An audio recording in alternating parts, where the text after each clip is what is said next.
Hai semua, selamat datang di Duri Bang. Semoga kita semua senantiasa berada dalam keadaan sehat walafiat. Kali ini gue mau bawain alur film pendek kelima berjudul Loket dari film Omnibus Hysteria.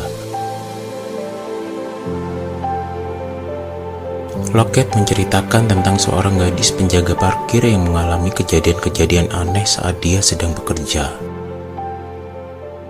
Kejadian apa sajakah itu? Let's get into the storyline.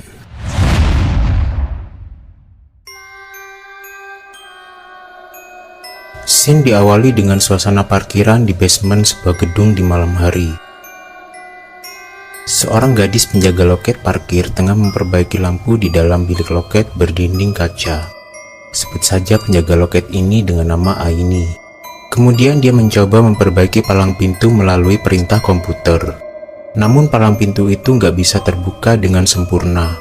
Saat itulah ada kerikil yang seolah dilempar seseorang dan mengenai dinding bilik loket. Aini mencoba mengacukannya saat ia nggak menemukan siapapun di sekitarnya. Kemudian dia keluar dari bilik itu untuk memperbaiki palang pintu secara manual.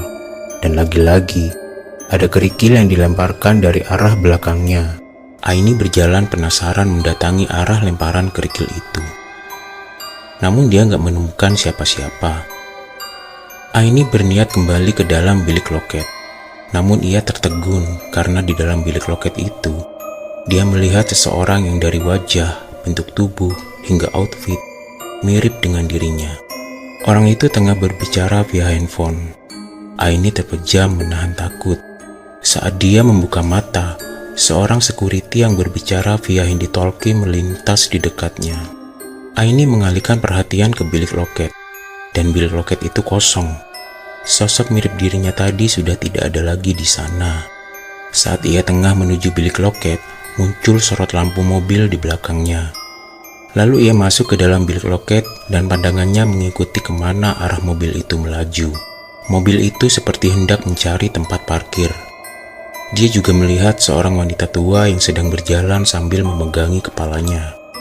Aini mencoba mengikuti arah gerak wanita itu, tapi sekejap saja wanita itu sudah berlalu dari pandangannya. Tiba-tiba lampu dalam bilik loket berkedip-kedip. Kemudian muncul suara-suara aneh dari handy-talkie yang ada di dekatnya. Aini beringsut keluar. Dia berlari ketakutan, namun terhenti karena sosok wanita tua tadi kini berada di depannya. Wanita itu menunjuk-nunjuk ke arah bilik loket. Saat sosok wanita itu terlihat makin jelas, Aini mendapati wanita itu seperti menahan sakit di kepalanya. Penampilannya tampak kusut. Wanita tua itu berjalan meninggalkan Aini. Lalu ada sebuah mobil bergerak menuju pintu keluar parkir. Aini pun masuk ke dalam loket untuk membuka palang melalui perintah komputer. Namun palang pintu itu masih tetap saja stuck. Pintu kaca mobil terbuka. Aini melirik ke arah mobil. Ternyata pengendara mobil itu adalah seorang wanita yang terlihat mirip dengan wanita tua yang barusan dilihatnya. Tapi wanita tua yang ini penampilannya tampak lebih rapi. Aini keluar hendak membuka palang pintu itu secara manual. Kemudian dia mulai panik karena palang itu nggak juga bisa dibuka. Dia mencoba mencari bantuan melalui handphone, handy-talkie, tapi nggak ada jawaban. Saat Aini menoleh ke arah mobil, pintu mobil itu terbuka, sedangkan pengendaranya sudah tidak ada lagi di tempatnya. Aini makin panik karena bilik loket itu bergoyang seperti ada yang menggoncang. Diraihnya handphone untuk mencari bantuan, tapi tetap nggak ada respon. Lalu muncul wajah wanita tua pengemudi mobil tadi di depan bilik loket dengan ekspresi yang mengintimidasi.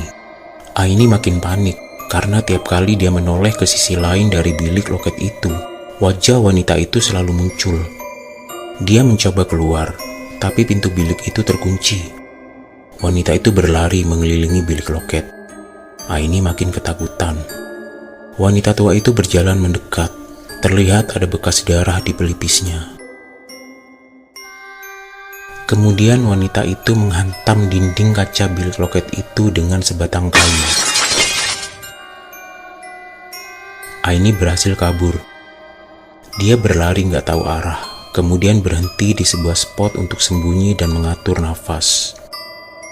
Perhatiannya beralih ketika beberapa meter di sampingnya ada seseorang yang terlihat berjalan mengendap-endap. Aini pun mengikuti gerak-gerik sosok itu. Saat semakin dekat, dia mengenali kalau orang itu adalah sosok mirip dirinya yang ia lihat di dalam bilik loket sebelumnya. Aini terus mengikutinya, namun ia kehilangan jejak. Dia justru melihat seorang wanita yang tengah menunggu mobil yang sedang dikendarai seseorang menuju ke arahnya. Wanita itu sangat mirip dengan wanita tua yang Aini temui sebelumnya, yakni wanita tua yang tampak kesakitan di kepalanya dan wanita tua si pengemudi mobil yang meneror Aini tadi. Namun wanita yang ini terlihat lebih rapi dan fresh. Saat mobil mendekat, tiba-tiba Aini melihat orang yang mirip dirinya tadi. Orang itu berlari mendekati si wanita tua dari arah belakang kemudian menghantam kepala wanita itu dengan sebatang kayu. Wanita tua itu pun tersungkur. Pengemudi mobil keluar, yang ternyata itu adalah security yang Aini lihat sebelumnya. Sosok mirip Aini itu kemudian melucuti perhiasan dan mengambil barang-barang berharga yang ada pada wanita tua itu. Saat kembaran Aini tengah memegang kalung milik wanita tua itu, Aini yang asli meraba dadanya. Dan dia mendapati di lehernya telah terkalung sebuah kalung yang sama. Pun demikian dengan perhiasan lainnya juga sudah melekat pada tubuh Aini. Aini hanya bisa tertegun mengalami semua ini. Ini bagian gue, bagian lo ntar gue aturin. Ucap kembaran Aini tadi ke arah security yang duduk di sampingnya. Saat kembaran Aini tadi tengah menggeledah tas milik wanita tua itu, security itu melayangkan tongkatnya ke kepala kembaran Aini. Kembaran Aini pun terkapar di samping tubuh wanita itu. Dan tiba-tiba saja semua perhiasan yang tadi melekat di tubuh Aini yang asli lenyap seketika. Terlihat olehnya security itu melucuti semua perhiasan di tubuh kembaran Aini. Disitulah Aini menyadari bahwa kejadian tadi merupakan flashback dari perbuatannya sendiri. Aini melihat kejahatannya di mana ia bersekongkol dengan security untuk merampok wanita tua itu. Namun security itu malah menyerang Aini karena bagian untuknya masih dipending oleh Aini. Aini sadar dari pingsannya. Ya, Aini belum meninggal. Saat dia masih merasakan sakit, sosok wanita tua itu sudah berdiri di hadapannya. Ternyata wanita tua itu juga belum meninggal. Wanita tua itu mencekik Aini. Aini meronta dan dia berhasil lepas dari cekikan wanita tua itu. Sebelum Aini sempat bangkit, wanita tua itu kembali menghajar Aini. Aini hanya bisa menjerit ketakutan. Dan film pun selesai.